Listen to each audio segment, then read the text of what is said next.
i-activate na natin ang noise cancellation ng Boya Magic. Sound check, 1, 2, 1, 2, 3. Hey guys, my name is Marky Miranda. For today's vlog, ipapakita ako sa inyo isang sobrang interesting na bagay. This one is transformable microphone system that you can use in many different ways. Na-amaze ako sa sobrang ginawa nilang upgrade sa microphone na to, sa design. Pwede mo siyang gamitin as wireless microphone. Pwede rin siyang handheld microphone na pwede mong gamitin kapag ikaw ay nag-interview. And pwede mo rin siyang gamitin as your boom microphone. And pwede mo rin siyang i-connect sa iyong mga camera or cellphone. Pag ko ipakita yung mga capabilities and features ng microphone na to, papakita ko muna sa inyo kung ano yung mga laman sa box kapag binili mo siya. So kasama rin sa box ang transmitter na pwede mo i-connect sa inyong mga camera, DSLR. Meron din siyang kasamang transmitter para sa iyong cellphone. Kung ikaw ay Type-C or kung ikaw ay Lightning, pwede mo magamit ang microphone na to sa cellphone. Later on, papakita ko kung paano siya gumagana. Kasama din guys sa loob ng box itong charging case. Sinlaki lang siya ng whiteboard marker. So guys, pag binuksan natin siya, makikita natin yung dalawang transmitter sa loob. And ito rin yung wireless microphone. Sa ilalim naman guys, is makikita nyo yung receiver. Yan, this one is Type-C and meron din naman siyang Lightning. So available siyang pareho. Ito na yung pinakamaliit na receiver na nakita ko at hindi mo siya kailangang i-charge. Pag kinonect mo siya sa iyong cellphone ay automatic siyang kumukuha ng power. So sa loob ng package guys ay meron ding mga foam cover. So again, sa mga nagko-content na interview ang kanilang ginagawa, you can use it as handheld microphone and gamitin mo to para mas malasan yung ingay at para mas clear yung marinig na boses ng mga audience natin.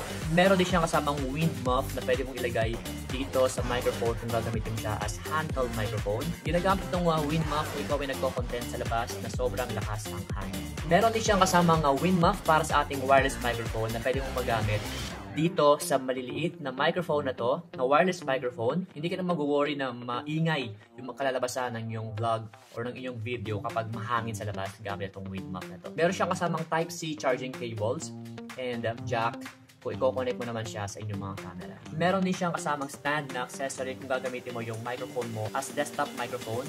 I-connect mo lang dito yung microphone at pwede ka nang gumawa ng content like podcast, bagay na bagay ito.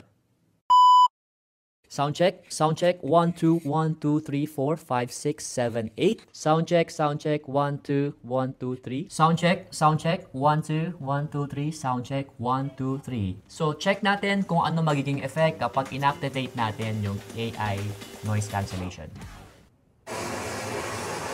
So right now, maingay yung TV, i-activate na natin ang noise cancellation ng Boya Magic.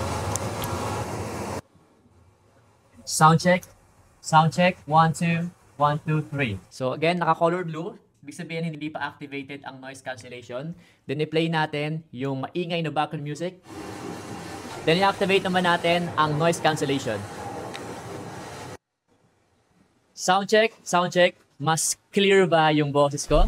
This is Boya app na pwede mo makontrol or ma-adjust yung mga settings depende sa kailangan mo. Sunod so, yung noise cancellation, recording mode, yung EQ, yung NC level. Kung meron kang application, mas madali mo makokontrol yung settings depende sa kailangan mo. Yeah, for me, sobrang sulit na ng Boya Magic. Kung ikaw ay content creator na pwede mo siyang magamit pag nag-interview, desktop mic, wireless microphone, hindi mo na kailangan gumastos pa ng iba't ibang microphone para sa iba't ibang pangangailangan man ba. Sana nakatulong itong review ko ng Boya Magic and nasa description below kung gusto mong umorder. So kung gusto mo ng ganitong klaseng microphone guys, nandiyan lang yan sa description below yung link kung paano at kung saan ka makaka-order. Once again, this is Marky Miranda. Thanks so much for watching.